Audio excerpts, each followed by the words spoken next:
still provide as much as we can. Treating opinion, we'll provide a form, we'll give it to the claimant, we'll say, take this to your doctor, see if he or she will fill it out and get it back to us. A lot of clinics won't allow their doctors to provide medical opinions. I don't exactly understand why, but they absolutely forbid it. And so a lot of times the doctor won't give you an opinion, but maybe an equal number of times they will. And so, it doesn't hurt to ask. And, we have certain forms that we use that we ask that doctor to complete the form and give us your opinion. And if you have a good treating doctor opinion, that is going to go a long way to help your case, because that as a representative in front of the judge, you're going to argue.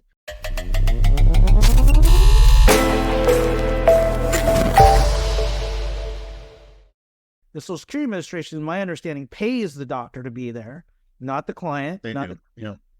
Right. And like you said, now, in the old days, a lot of these doctors were just retired doctors that would show up to court. Are you seeing still that's the trend? It's still retired doctors, or are you seeing part-time clinician, part-time medical expert? Yeah, it's more. I think it's less retired doctors, more doctors who are actively practicing still, and you always have a chance. The representative always has a chance to look at the curriculum vitae of the expert and see if they're still practicing. What kind of medicine are they practicing? I had a case last year, and the client had cancer, and the judge asked for a medical expert, and it was a doctor in New York who was an orthopedic surgeon. What did he know about cancer? Nothing. But he gave an opinion anyway, and it was against the claimant. And boy, did I screamed bloody murder, but it didn't do any good. That particular judge was kind of going to do what he was going to do. The other thing I wanted to say is that the judge will always ask the medical expert, you understand that you're here as an impartial witness, even though Social Security is paying for you to be here. We want to know your opinion whenever it is. And so sometimes, like I said, sometimes medical experts are very pro Social Security, and rarely are they pro claimant. But all I ever ask is that they just be straightforward and honest. I don't want some orthopedic surgeon telling me that my client's melanoma is non-severe. Right. Yeah. That brings up 2 points. The real big problems with Social Security is resources. Like you said, there's just not a lot of doctors. That's just in our country, doctors like a cardiologist. I mean, the amount of money they can make just by practicing. Yeah. Oh, yeah. Versus what Social Security is willing to pay them to read, 1,000-page file. Yeah. It is vastly different. It's not much. And so you're sort of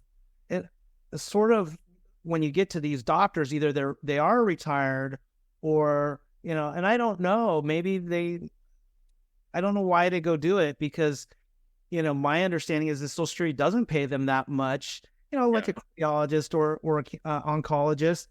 They could make, I don't know, 10 times the amount of money being working in a hospital or in a clinic. Yeah. Yeah. I don't know either. I don't know what their motivation for doing it is. It certainly isn't money. Yeah. But that limits, but because of plus, I was going to say, plus doctors, I'm sorry to say, lawyers are not their favorite people to deal with. Sure. Right. Why would you expose yourself to cross-examination by a lawyer, for what, $700, Nah, no thanks. I come from a family, as you know, nurse practitioners, doctors. My therapists, all in the medical community, my whole family.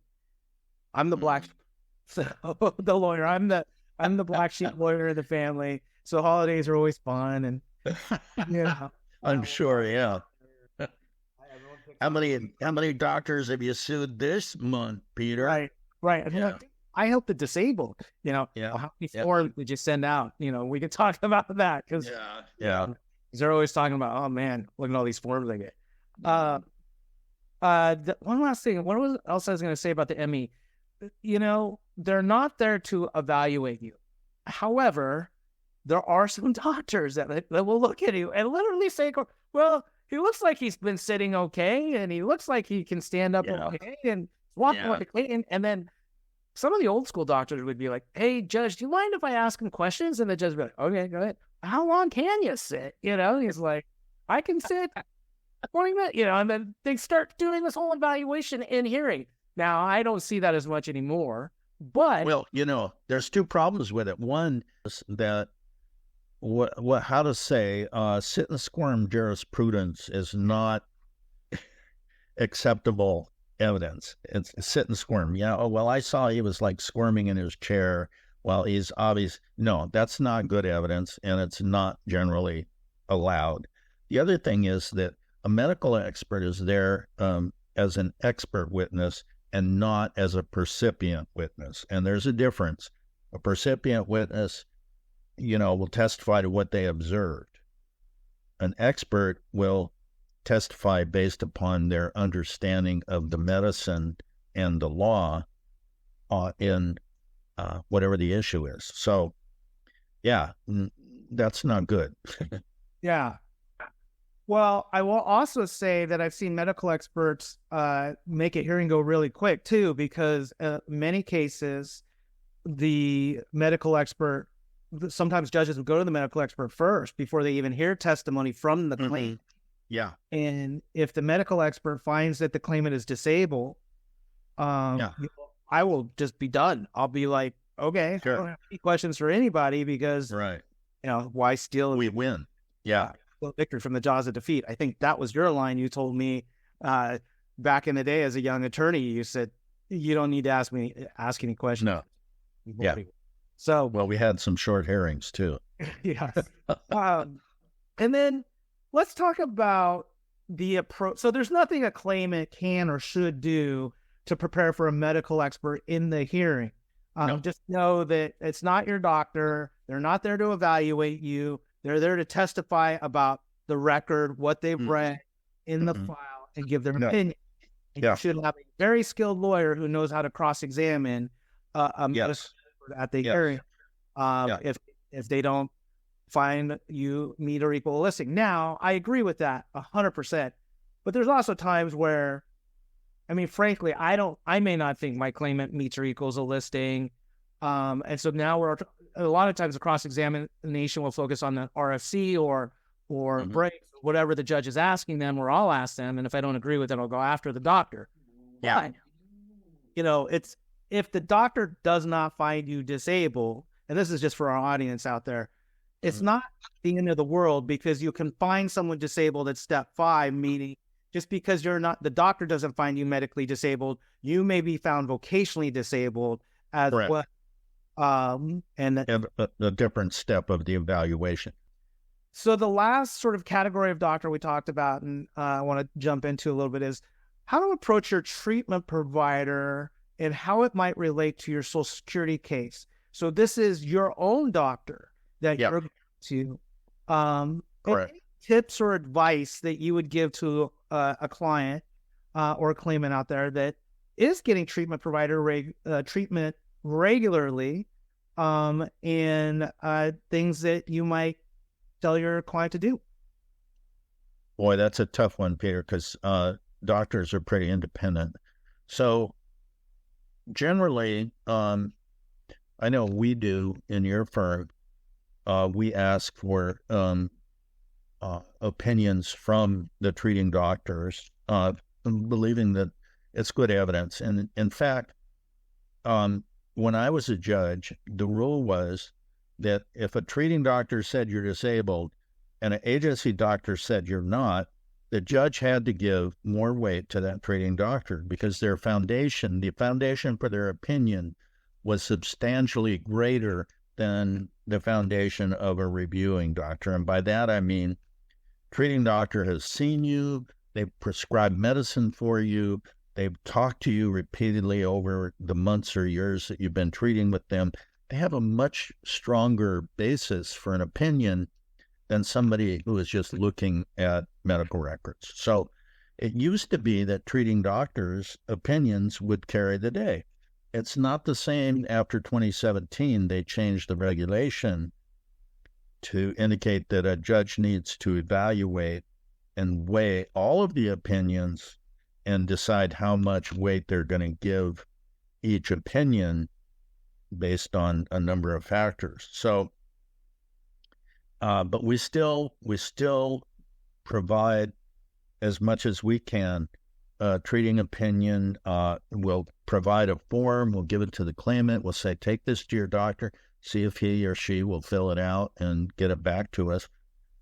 A lot of clinics won't allow their doctors to provide medical opinions. I don't exactly understand why, but they absolutely forbid it. And so a lot of times a doctor won't give you an opinion, but maybe an equal number of times they will. And so, it doesn't hurt to ask. And, we have certain forms that we use that we ask that doctor to complete the form and give us your opinion. And a good treating doctor opinion, that is going to go a long way to help your case, because that as a representative in front of the judge, you're going to argue, look, you got 4 doctors who've looked at this. 3 of them have looked at medical records only. They never met the client or the claimant. They never treated them. They never prescribed anything. And then you have this opinion, and look at all the basis for it. It's a really strong opinion. So, treating doctor, there's nothing you can do if your treating doctor won't give you an opinion. So, but it doesn't hurt to ask, and we'll be on board with providing. Sometimes I used to actually write, and I've seen you do it in your cases, write a letter to the doctor and ask them to respond to particular questions. But again, it's just like the form. I think a written letter from your doctor, your treating doctor, is much more persuasive to a judge than a form that we have provided and that all the doctor needs to do is check the boxes. So in a cover letter, you would ask that doctor to provide a basis for your response to each of these questions. You leave room for them to say, well, I looked at the MRI and it showed blankety blank, and therefore, etc. So it's a catch-22, because what like you mentioned, if a doctor's not willing to do anything, then there's nothing you can do to force them to do it, either as the or as the patient. Right? They say my policy is not to do this, or the hospital's policy, or the network's policy is we're not going to fill out any forms because of I've heard 100 different reasons. None of them I feel like are actually true, but whatever reason they want to give. The issue with the check the box form, and I can appreciate a letter is better, is because sometimes we try to make it as easy for the doctor as possible. So with and we've designed that form, over the last 20 years to make it as best as we can for the judges to support the claim, disability. And it's fill in the blank, check the box, kind of combination of that. Writing a letter too, though, is great if the doctor's willing to do it. We actually send instructions, our firm, here's what we're looking for in the letter. Please don't write like my client's disabled. It's not enough. No. So we need A, B, C, and D. Correct. In the letter, what do you base this opinion on? What objective evidence? How long have you known your patient, et cetera? So I absolutely agree, that a letter is awesome and can be better. And it shows that the doctor was willing to kind of support the client, and unfortunately, most doctors, if they had to choose, will pick the check the box form because it's it's easier and faster. Yeah. The other thing I wanted to say about my advice to clients, just generally from the get-go with their treatment provider, and it's a little bit like the CE in some ways when they go see a consulting exam. Mm-hmm. Make sure you're not over-exaggerating to your doctor where they think, gosh, this guy well, an exaggerator. And and the bigger problem is making sure you get your symptoms on the record. Mm-hmm. A lot of times, I tell people, going to the doctor is very anxiety filling, in and of itself. Mm-hmm. Write down notes, keep a little diary of what's going on with you. And I'm not talking about, bring your doctor 100 pages of notes, but like, gosh, if your impairment, one of your impairments is headaches, and you never mentioned to your doctor you have headaches because you're focused on maybe your left arm pain, but you're not mentioning headaches to your doctor, fairly consistently, that will never make the record. And it will lead some judges, not all, but most judges to believe, gosh, I never saw one complaint of headaches over the last couple of years. Yeah. Or I only saw 2 complaints of headaches, right? Mm-hmm. And so jot down what's going with you and make sure to bring it up with your doctor so they can jot it down themselves. Well, I have a case right now where our client, she's looked at her records. I looked at her records. I called her. I talked to her. And her doctor had said that she was 90% improved with Botox injections. It's a torticollis case. And so I called her and I talked to her and her husband both, and they were both at the appointment. And they said, I didn't say I was improved with the Botox. I said that it helped my headaches, but it didn't help my neck pain and my upper extremity problems, my arms and so forth. So the next time she went into the doctor, I told her, see if you can get him to correct that. And so she did. She told him, we didn't say this. My husband was here with me. And when you say I'm 90% improved, you need to make it accurate. My headaches were 90% improved, but the rest of my problems were not. And so, that's one way we can serve the clients is with the treating doctor, is just make sure that we've read those records. And if there's something questionable or that's adverse to your client, you might want to check it out with the client and let them try to get the doctor to correct it. I think as far as now, let me ask you about treatment providers, and we're close to wrapping this up. I know I've taken a lot of your time. With treatment providers, how often have you seen a treatment provider testify at a hearing on behalf of their client? Never. Not once. No, because number one, to get a doctor to testify, you're going to have to pay them about $800 an hour. These clients don't have that kind of money. And a judge will prefer written evidence over testamentary evidence. So it wouldn't be unusual. You can say, well, I've got the doctor standing by and they're ready to testify. And the judge will probably say, well, have them put it in writing. But I think the money part is a big issue because, who can afford to pay a doctor, to testify? Right. And then legal fees in the Social Security world are capped. And they realize too, like in something like that, I mean, we have to kind of build that back to the claimant at $800 an hour. And it's just, you're independently wealthy. And then, like you said, I think the bigger picture too is even because we've represented, everyone all over the board, whether you're living on the streets to whether you're a CEO of a former company that is extremely wealthy. We've represented, former lawyers, former doctors, former CEOs, former presidents, presidents of companies. And I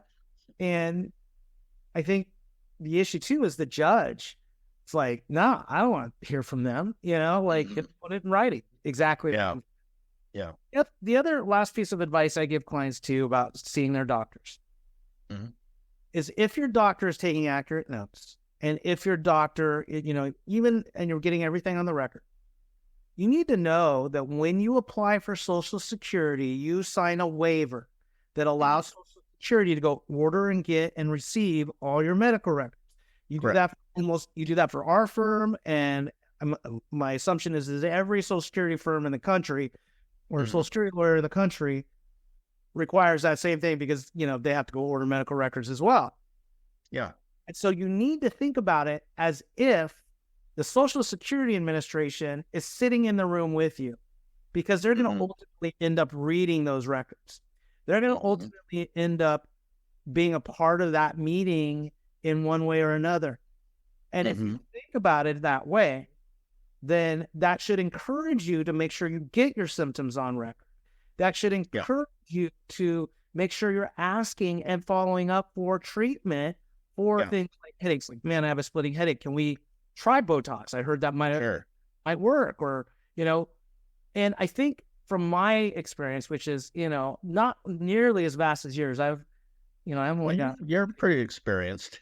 25 years, 24 years or whatever. But I've done especially if you talk about my earlier days working with you, I've been in thousands and thousands of cases because I do 5 a day, and I learned a ton doing that. But in my experience, judges want to see claimants who are trying everything they can to get better. And even in those moments when you're trying to get better and you still can't, that brings so much credibility to It does. It does. Yes, it does. And that brings to mind the issue of taking medication. I mean, if a doctor prescribed you medication, you need to at least give it a fair trial. And I would say that's 2 or 3 weeks. If you have side effects that you can't deal with, tell your doctor, and he'll tell you to stop taking it, and we'll try something different. But, if you're getting prescribed medicine and you're admittedly not taking it, that's kind of problematic, because it kind of indicates maybe A, you don't need it, or B, you don't want to get better. So, that's all. Yeah. Yeah. I mean, we could talk on and on about how to approach your doctor, because I will tell people, like, dude, like, if you quit smoking, make sure you tell your doctor, because that will go on the record. If you quit drinking, make sure you tell your doctor. Like, if you smoke pot, it's going in the record. If like, the things you tell your doctor are going in the record, meaning it's going to be, it's going to be in your record, and therefore Social Security will know about it. And so, it's not just, and I love the medication aspect of it, because so often we hear people, well, I don't go to the doctor, they can't do anything for me. But this is a court proceeding, a hearing. Yeah. The number one piece of evidence is medical records. So if you're not going to generate evidence, no matter how great you are, which our clients that you represent are extremely lucky to have you represent them, because you are great. The ins and outs of the Social Security hearing. But if there is no medical evidence, even if they have Dan Hyatt as their lawyer representing them in the hearing, and there is just no evidence that really supports anything, even you can't win, right? So, right. So there, it is a balance for the claimant or our clients, and have to go get medical treatment over and over again. You can't just like, oh, I hired Evan's disability and we're going to win. No. Yeah. Right? No. You got to go see a doctor. So I think it's great. Thank you so much for your time today. I'm so grateful, as always. Just as a quick recap, there's 4 categories that we drop doctors in, the medical experts, consultative exams, the DDS doctor behind the scenes, and your treatment provider. I literally could pick your brain all day about all of this. We could talk hours and hours, but I know we're both kind of got some schedules to hit today. I'm so grateful for your, mentorship, your friendship, and that the fact that we get to work together now is always fun. So thank you for. I'm very, very proud of your firm and what you're doing, and I wouldn't work with you if you weren't the best. So there you go. Thanks. Well, thank you so much. I appreciate it, Dan, and hopefully I'll see you soon. Enjoy the warm weather where you're at, and yeah, there you go.